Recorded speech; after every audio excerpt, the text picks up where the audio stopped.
boys and girls, do you remember last year when we talked about how many different kinds of apples there are? Now, all over the world, there are over 7,000, let me say it again, 7,000 different kinds of apples. Now, count on your fingers how many you've had. You might have had Red Delicious, maybe Fuji, maybe John Gold, maybe Granny Smith. Let's see, we're up to almost 5. Can you imagine 7,000 different kinds of apples? Have you ever wondered about the difference between apple cider and apple juice? Well, apple cider has all the fresh vitamins and minerals that comes from a freshly squeezed apple. Apple juice is often processed and even heated and has sugar kind of added back into it. There are kinds that don't, but read the label when you drink apple juice. Now, if this season you get a hold of some apple cider, enjoy it, it's delicious. Now, join me in the kitchen as we make some amazing muffins with the apple cider. Kids, I'm so excited today to have a special guest, my friend Cy Foster. She has been blogging for 7 years about awesome ways to make food. So if you can find her on abountifulkitchen.com, right? Right. And on Instagram at A Bountiful Kitchen. So check out her recipes, they're really fun. Today we're gonna make apple cider muffins. Did I say that right? Right. Okay, good. So fun. These are delicious. Okay, I'll start cutting up these apples. Okay, and I'll do the muffins, the base of the muffins. Okay, so these are really simple. You want to use butter that is at room temperature. You could also probably substitute vegetable oil or canola oil, just so you know. Butter really does give it a good flavor, and it's a natural ingredient. So I like to use butter in these. And it doesn't change the consistency much, does right, it? Use oil? No, it's not going to change it much. Good. So just a little bit, but.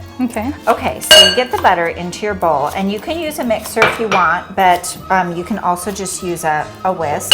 And then we're gonna put in some, well, let's put in the eggs and the sugar. Okay, and those eggs are at room temperature too, right? Right. It's always best if they're at room temperature for something like this. It's gonna help. And we just start mixing these together, and we're gonna put in the sugar. Okay. And in the recipe, I think it lists brown and white sugar, but today we just use brown. Okay, white sugar you can also use, but the brown sugar has a little bit more nutrients, right? It has a little bit more of the molasses still in it. So if you can use the brown sugar, go ahead and try that. Right. Okay, so we just use the brown today, and it'll make your muffins a little bit darker in color, and they'll be really pretty. Okay, and then this is just the yogurt. Right. The Greek yogurt, and then I did put a little bit of sour cream, just because I love that flavor. Right, and it will, it gives them a really good texture too. Good. I love that. So we're just gonna mix that together just until it's all blended together. And if you use a beater, it is going to be a little bit quicker. And but it's just as easy to do it this way. That even starts to really look pretty, quick, right? Really pretty brown color. Okay. Now we're gonna clear these out of your way. Okay, great. Now we're gonna put in the dry ingredients, except for the cider, but we're going to put in the dry ingredients, and we're gonna use whole wheat flour in these, which I think is really, lots of times people think, oh, it's just too heavy to use whole wheat, but I think they're really good in a lot of muffin recipes. You can trade out the white flour for wheat. Or you can do a combination, half wheat, half white. Yeah, that they were so light and fluffy, even with whole wheat. Yeah, I think they're really good. Okay, and then these are the spices, the cinnamon and nutmeg mixed together. And that'll give it a nice little color and also flavor. And then we're going to put in, let's see, we've got the right, here's the right measurement. Okay, we're gonna put in, a teaspoon of baking soda. This is a half measurement, so I'm gonna put in 2 of these. So a teaspoon of baking soda. And then we're gonna put in, you always want to add a little bit of salt. To get, because you want to balance out the sweet. And also, if you leave salt out ever, you're really going to notice in a recipe. Yes. So you always want to have salt in when you're baking. And it doesn't help to activate the baking soda too? It does, it does. It's like a cool science experiment, kids. Like it helps it kind of start to bubble. It's really fun. So, and then we're gonna put in the unsweetened applesauce. So I've also made my own applesauce. It's really easy. You just chop up apples, put them in a pan, a little bit of water. And you can make your own unsweetened applesauce at home. So this is just a little cup. What a great idea. Which is so nice and easy. We just This is like the lunch size cup that you'd have at lunch, so this is a really easy way to add it. Right, it's awesome. Okay, and then we're gonna add in some vanilla. Okay, and if you can use a different flavoring too. You could use like an almond flavoring, but I really like vanilla in this. Okay, I didn't think about that. Okay, And then we're also going to add in 1/3 cup of this apple cider, which smells so good. Isn't it amazing? Yes. We talked a little earlier about the difference between apple juice and apple cider. Yes. It's incredible. Oh, and I just love this apple cider. Okay, sometimes people will ask me, why do you use certain measuring cups for liquid and certain measuring cups for dry ingredients? And I like to use the dry ingredient, which would be like a flat measure, like something like this, because then you can really see. It's harder to see something that is like flour or sugar. Okay. In this is really a liquid measuring cup. Okay. So that's why we would want to use liquid in this type of a cup, and then the dry ingredients in the other, because you can level it right off and see how much you're kind of getting. pack it down a Right, little. right. Oh, perfect. So we add that. Oh my goodness. Okay. That looks so incredible. And now you're going to want to give this a stir. Okay. And then just a little bit. So one of the keys to making muffins is you don't want to turn an electric beater on ever with muffins. Okay. Because you don't want to beat it up so much that you're going to get these great big air pockets in it. Okay. So you just mix it just until the dry ingredients and the wet ingredients are incorporated. Okay, so you can kind of fold it. And you can fold it right. You don't even have to use, you want to just use either a whisk like this that's kind of big and just gently fold things together. Okay. Or you can use a spatula and kind of fold things together. Okay. And then we're just going to fold in the fresh apples as well. So even before it's all combined, you just add the Yes. apples. Oh, that's perfect. Yep. Okay. And it's all now ready this to go. This is one apple, and then I got these reserved for the later. Okay. Is that okay? And you didn't peel those. Did we I didn't talk peel about them. that? Yes. Okay. So you know, some recipes call for peeled apples, but if we leave the peel on, remember, it's really good with the fiber. So leaving the peel on is lots of fun. Yes. Okay. Okay. And then we want to just fold these two together. Here's our little spatula. Do you want Okay. this? Yes. Yeah, We'll just we'll fold rinse this that together, and you can use like a spatula or a larger spoon or anything. Okay. And then when we talk about folding, it's really just bringing all the ingredients together. I kind of just turn it from the bottom of the bowl and bring it to the top. We're not talking about like stir, stir, stir really hard. Okay. You're just kind of gently, you just think about how you would handle something if you want to handle it really gently. Okay. Right? And you just kind of fold it from the bottom to the top, and you can kind of give the bowl a couple of stirs, and you're ready. That's it. Looks so good. Okay. Perfect. Okay. Let's put it in a bowl. Okay. Or put it in our pan. Okay. Have these fun little liners. So you can do this a few different ways. If you have a spoon or a scoop, you can do that. Do you have kind of a larger? Oh, absolutely. Do you want me to just spoon do or a large scoop? spoon? Yeah. Okay, let's do that. If you have an ice cream do- scoop, that works really well too to get a really nice big level Oh, scoop. fun. That's what I do a lot of times. Okay, And then so you you- just plop it in to Spoonful the size. yeah. Just plop it it in. in. And you Okay. want to fill it pretty full too. Okay, okay. So that is it. Oh, those look so good. We're gonna be so yummy. finish filling all 12 of these, and then we'll show you what they look like when they come out of the oven. Here we go. Oh my gosh, these look so incredible. Here's one Okay. for you. Okay, there we go. You get that Okay, one, I get this okay. one. How's that? Although I got more yogurt. Oh, Is that okay? it looks so good. Those are so good. That's really yummy. That is so good. And that on there, this is a healthy, fun snack. So remember, try this recipe at home and make apples part of your diet this week. We'll see you in the other room for yoga. That is really yummy. It's really good. All right, boys and girls, have you ever felt frustrated? Maybe your homework was driving you crazy, or your brother or sister was just bugging you. I don't know. Frustration is something that everybody feels, and it's a real emotion. Sometimes when we do some different fun breathing techniques, it can help us take an emotion from something that's bothering you and make it a little bit easier, right? Take the tension out of it. So today we're gonna do bubble breath, and all I want you to do is imagine that you're frustrated, maybe like one of these guys, and I want you to see if you can blow some bubbles, get some air into it so it can release that tension, okay? All we're gonna do is go up to 10, and I want you to imagine you're going like this.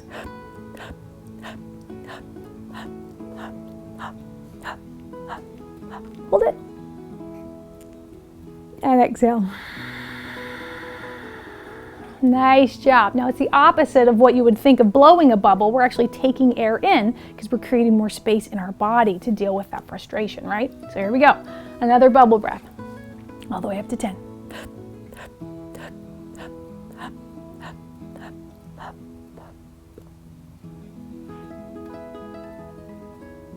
And exhale. Nice job. Last time.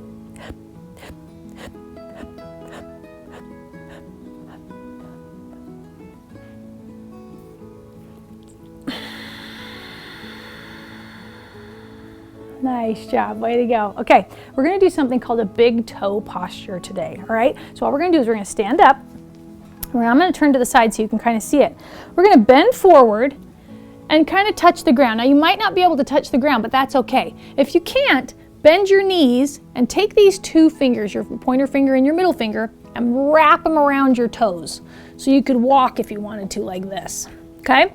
Wrap them around your toes. Now all you're gonna do is, if your legs are bent, that's fine. All you're gonna do is slowly bend forward, and then as you breathe, you're gonna inhale, and on the exhale, see if you can straighten your legs just a little bit more. Okay, we're gonna do this for 5 counts. Inhale, exhale, inhale, exhale. Good, see if you can let your neck relax. Inhale, exhale, inhale, exhale, inhale, exhale, inhale, exhale, inhale, exhale. Last one. Nice work. Slowly roll up 1 vertebra at a time and release. Nice job. Now ask yourself, were you able to get a little bit more space? You know, we started out kind of tight, and then with 5 deep breaths, we slowly were able to get those muscles to relax, right? Remember, our muscles start out kind of like tight fists, and then when we breathe into them and we stretch them, they start to release and let go, right? So take time with that breath. Let's try it one more time. Inhale up, exhale, fold forward. Now we're gonna reach for those toes with the same fingertips, and we're gonna do 10 breaths. Here we go. Drop the head. Big deep breaths here. Inhale and exhale. Inhale and exhale. Remember, everyone's body is different, so this pose might be super easy for some people, and it might be really hard for somebody else, but that's okay. Inhale and exhale. Good. We're just trying to do the best with our own individual muscles and be healthy with our own body, right? Inhale, exhale. 3 more. Inhale, exhale, inhale, exhale. Good. Now, when you're ready, come onto all fours. Drop the knees, and you're going to lay all the way down. Find some space. Okay. Now we're going to do one that's really fun. It's called Superman or Superwoman. Okay, so you get to fly today. So all I want you to do is reach those arms all the way out and scoot the legs back so you're really stretched. Okay. Now we won't go into it immediately, but eventually we're going to be able to take flight. So all we're going to do is take our hands. We're going to lift off, just the hands. Keep the feet where they are. Okay, ready? Inhale up. Now immediately pay attention to what muscles are helping to hold your arms up. You're using your back, you're using your spine, you're using your hips, right? Even your shoulders and your arms. Now, big deep breaths. Inhale.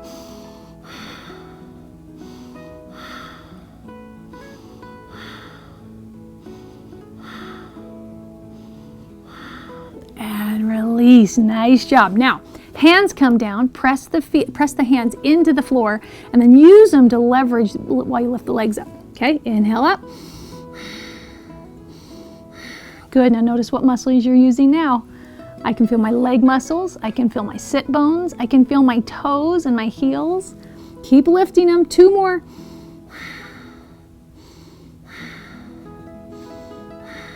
And release. Nice job. Okay, now we're going to lift the hands and the legs. All right, ready? 1, 2. Inhale up. Good. Fly to the left. Fly to the right. And back to the center. Lift a little higher. And release. Now rest for 2 counts.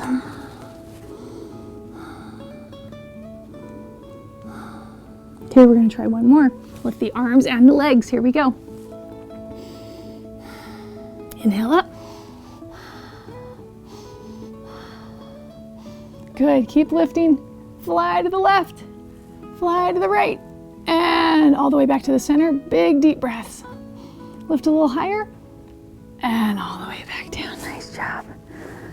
Come all the way back up and let's daydream. Nice work today. Okay, wow. You used your leg muscles in big toe posture. You used your back muscles and your leg muscles in Superman and Superwoman. Nice job.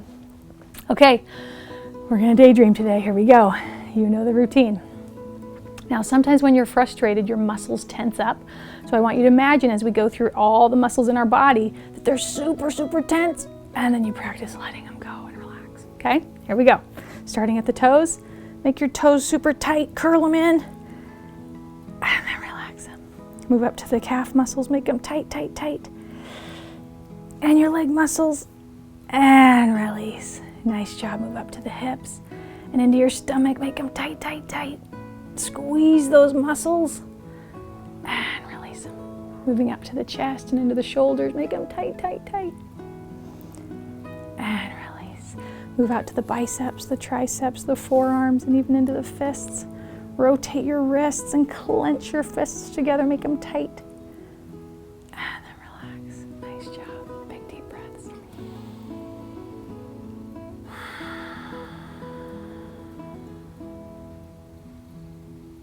Good. For one more minute, imagine you've got that little broom and it's kind of sweeping all of that frustration away. The only thing left is the sound of your breath. Inhale and exhale.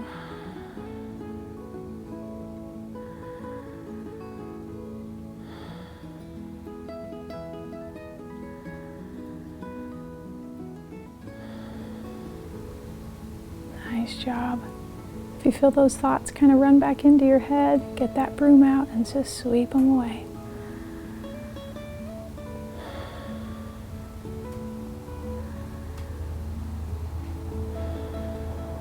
When you're ready, slowly begin to wiggle your fingers and wiggle your toes and move your head side to side.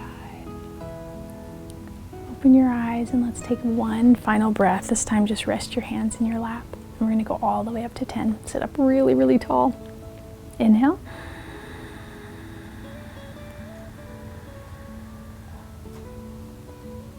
And exhale.